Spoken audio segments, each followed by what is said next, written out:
Ici, l'affaire publique est décortiquée, questionnée, secouée.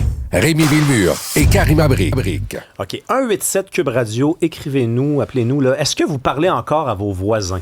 Est-ce que c'est quelque chose que vous faites? Est-ce que vous avez des voisins, puis est-ce que vous leur faites confiance? Est-ce que vous leur parlez? Tu sais, il y a eu la pièce de théâtre Les Voisins, qui a donné un film un peu moins bon que la pièce. Là. C'est de l'histoire de voisins qui se parlent. Il y en a des fois, le voisin traverse la rue, vient me parler, je veux pas y parler à lui. Mais il fut un temps quand même où un voisin, il lui parlait. On a des chiffres, et François Fournier va nous en parler dans quelques instants. Mais en 2012, 59% des Américains parlaient à leurs voisins au moins plusieurs fois par semaine, 60% à peu près.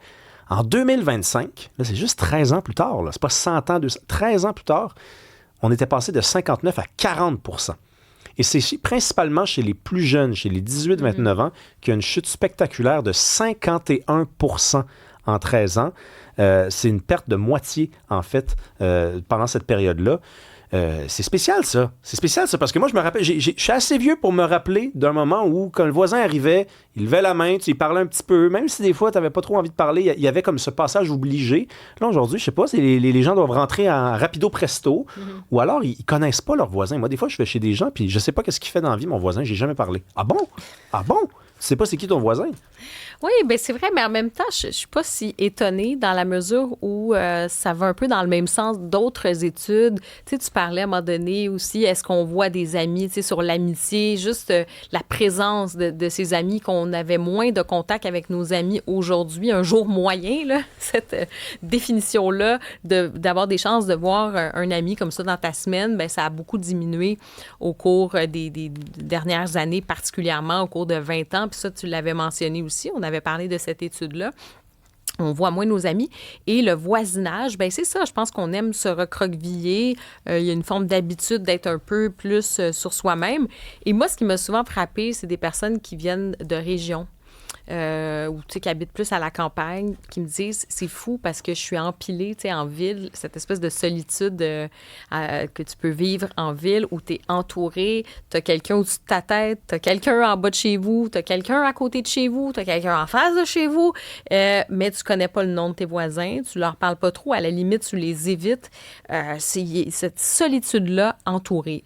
Tu es entouré de gens, mais tu es seul au fond de toi-même. Moi, c'est un commentaire que j'entendais beaucoup de personnes qui viennent de l'extérieur qui disent « Mon Dieu, je suis arrivée en ville, je pensais que j'allais rencontrer du monde, puis finalement, je suis plus isolée que jamais en ville. » Mais tu sais, on vit dans un monde de choix et on a la possibilité de choisir plus que jamais aujourd'hui. On peut choisir le film qu'on veut regarder. Tu sais, il fut un temps où tu voulais regarder un film, il fallait que tu ailles au Vidéotron, le trouver dans sa forme physique, ou sinon il était au cinéma. Sinon, tu le voyais pas, le film. Là. Comment tu voyais le film exactement? Il n'y avait pas le web.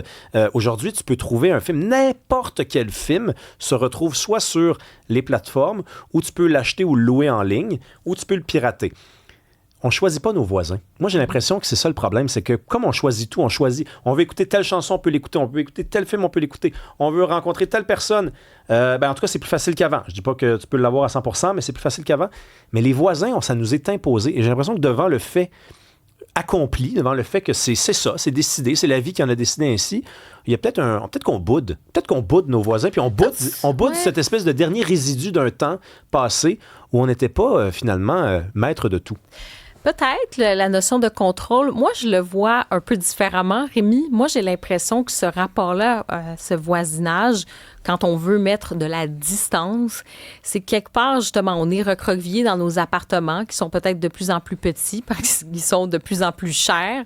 Et tu as l'impression peut-être que d'étendre, tu sais, avec ton voisin, tu veux pas qu'il devienne envahissant, que là, ce soit, tu sais, tes chummies, tu sais, tu veux avoir un rapport cordial, tu sais, civilisé, de bonne compagnie, tu veux un bon voisinage parce qu'effectivement, si ton voisin s'en va, il va dire, regarde, mon courrier, peux-tu regarder? Parfait. Si toi, tu t'en vas quelques jours, ben, peux-tu regarder mon courrier, l'enlever? Puis, tu sais, avoir des belles relations, aller pelleter, je sais pas, une journée pendant l'hiver, que ce soit pas toujours toi ou toujours l'autre qui va pelleter l'escalier quand la neige s'amoncelle sur l'escalier. Donc, tu as la relation de bon voisinage, mais ensuite, tu veux peut-être pas être trop chummy parce que tu veux pas te sentir un peu envahir dans ton intimité, que ça devient comme la famille que t'aimes beaucoup, mais tu sais, à un moment donné, la visite, quand elle vient chez vous, à un moment donné, elle s'en va aussi.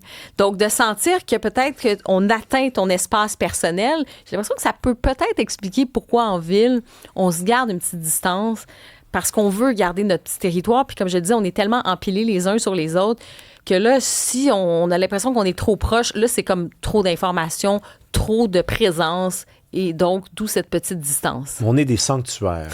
On est tous des sanctuaires. C'est-à-dire qu'on pensait que les Chacun son safe space. Non, mais on pensait que les gens qui habitaient dans les villes étaient des citadins, mais on est des sanctuaires. Donc, pour laisser entrer l'autre dans soi, faut vraiment... Oui.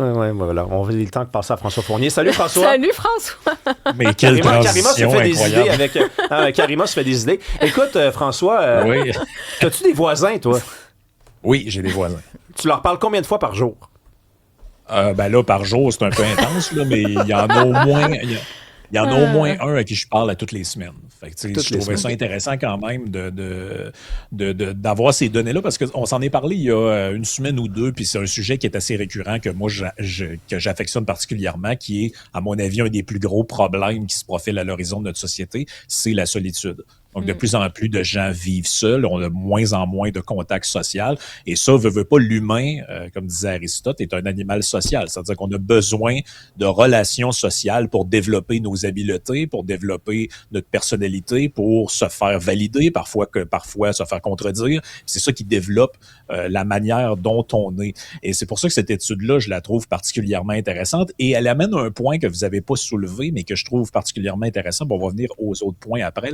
C'est qu'elle elle part un peu du principe que certaines personnes avaient fait la promotion du travail à la maison, donc on appelle le télétravail maintenant, en disant, un des effets positifs de ça, c'est qu'on va augmenter nos relations avec nos proches autour de nous, puisque on va passer, parce qu'un des arguments que les gens donnent quand on dit vous parlez plus à votre voisinage, votre milieu de vie, pourquoi? C'est un peu, ouais, mais tu sais, je travaille toute la journée, quand on arrive, on est fatigué, les enfants, les lunchs, métro, boulot, dodo, mais si j'étais chez moi plus souvent, j'aurais le temps de parler avec ma voisine, avec mon voisin, puis entretenir des relations. Alors, en réalité, les données montrent le contraire. Plus les gens travaillent de chez eux, moins ils entretiennent de relations avec leur voisinage. Et l'aspect générationnel est très frappant là, dans l'article parce que l'autre chiffre qui était pertinent par rapport à ce que tu as donné, Rémi, c'était chez les gens de 65 ans et plus, ça a bougé un peu, mais pas beaucoup. Donc, c'était 63% des gens âgés de 65 ans et plus qui parlaient avec leur voisinage au moins une fois par semaine. On était à 56%. Mais là où la baisse est vraiment intense, c'est chez les plus jeunes. On est passé de 51 à 25%, donc de 1 sur 2 à 1 sur 4. Et lorsqu'on demande aux gens, dans le fond, comment... Ça, c'est une des questions les plus intéressantes de l'enquête qui a été faite sur près de 5000 personnes, en fait un petit peu plus que 5000 personnes, c'est qu'on leur pose la question suivante. Qu'est-ce qui, pour vous, fait un bon voisin? Quelqu'un qui se mêle de ses affaires ou quelqu'un qui vous offre de l'aide lorsque vous en avez besoin? Et plus les gens sont jeunes, plus la réponse qu'ils donnent à cette question-là, c'est un bon voisin, c'est quelqu'un qui se mêle de ses affaires. Et plus ils sont âgés, plus ils répondent qu'un bon voisin, c'est quelqu'un qui t'offre de l'aide, même si tu ne l'as pas demandé. Et ça, je trouvais que ça traduisait quelque chose de vraiment intéressant dans la manière dont notre société se développe. Tu as fait un peu référence à ça, à Karima, en disant on veut avoir notre chez-soi, on veut pas que les autres soient trop envahissants. Puis de ce qu'on comprend de la réponse des gens, c'est plus les gens sont vieux, plus ils disent en gros, ça peut être envahissant, mais j'aime quand même ça, savoir que des gens peuvent être là pour moi, me donner de l'aide, garder les enfants. D'ailleurs, c'est une question qu'on pose aux gens. Le pourcentage de gens qui répondent oui à la question, confieriez-vous vos enfants à votre voisin pour quelques heures si vous aviez un problème? Plus les gens sont jeunes, plus ils répondent non. Donc, il y a une baisse, en fait, ce que ce sondage-là, cette enquête-là montre, c'est qu'il y a une baisse marquée de la confiance interpersonnelle entre les gens, c'est-à-dire que les gens plus vieux ont une confiance supérieure dans les autres.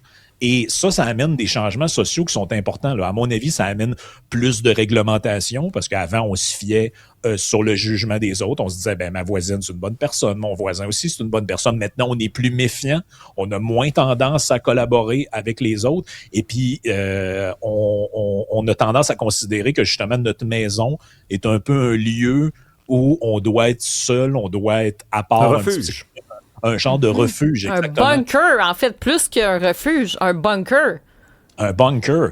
Et c'est ça, les données sont particulièrement intéressantes. Puis le point que tu faisais référence, Karima, il est bon aussi, c'est le processus d'urbanisation qui marque les sociétés occidentales, c'est-à-dire l'exode des campagnes vers les villes, qui est quelque chose qui s'est un peu inversé au Québec, mettons, avec la pandémie, mais quand même demeure une grosse tendance. Et c'est vrai, c'est dit aussi dans le papier, quand vous êtes dans un milieu rural ou banlieusard, vous avez tendance à entretenir des relations avec votre voisinage, vous avez tendance à vous replier sur les autres, par exemple, pour faire garder un chien, pour faire nourrir votre chat pendant que vous êtes parti, garder vos enfants 1 heure ou 2. Mais plus vous êtes dans des milieux urbains, plus vous êtes méfiant envers les autres. Et ça, à mon avis, ça explique beaucoup de choses, beaucoup de postures, beaucoup d'opinions même que les gens ont et qu'on observe le clivage entre les campagnes et les villes. Oui, mais il y a JC de Terrebonne qui nous dit exactement ça. Excuse-moi, François, de t'interrompre, mais c'est parce que tu parles de la méfiance en ville. Il dit c'est le même phénomène que quand on se fait saluer sur un trottoir en ville.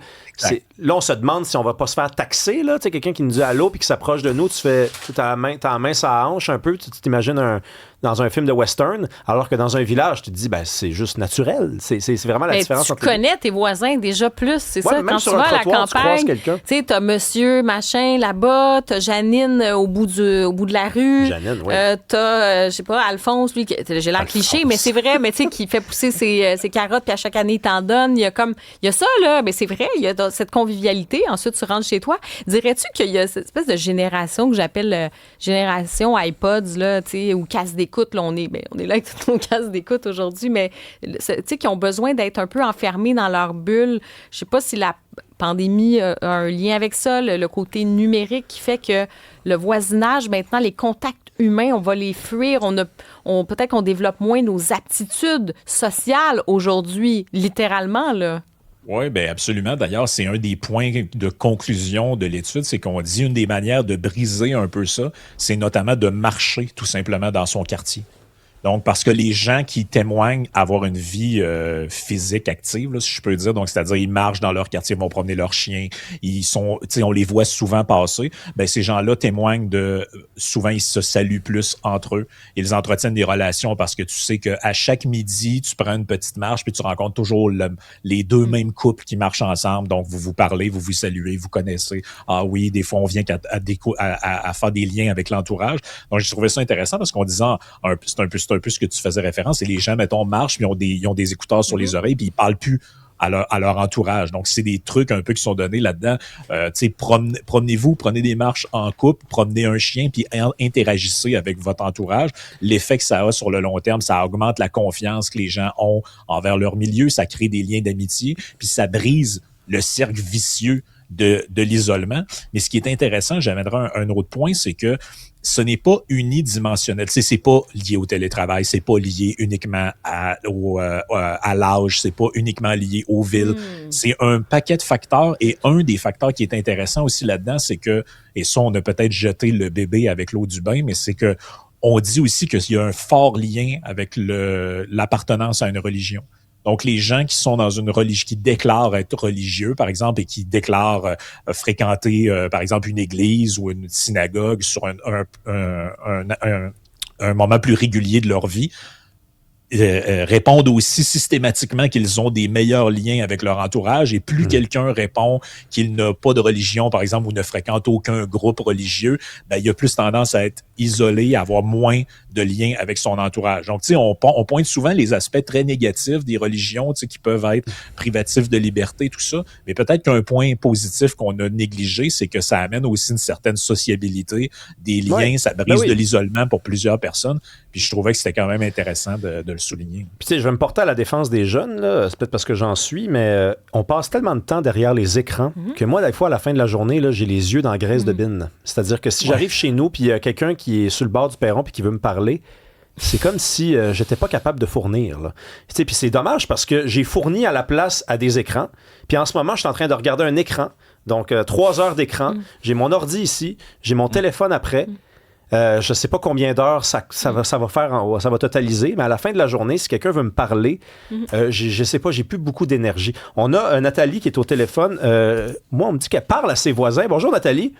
Oui, salut. Ce que tu viens de mentionner, là, c'est vrai parce que OK, oui, pandémie, là, le dos large, là, mais tout ce qui est électronique, là, je veux dire, moi, j'ai un garçon début vingtaine, et puis c'est pas facile. Une chance qu'il est sportif. S'il était pas sportif ou artistique, là, il sortirait pas de sa chambre quand c'est pas le travail ou les études.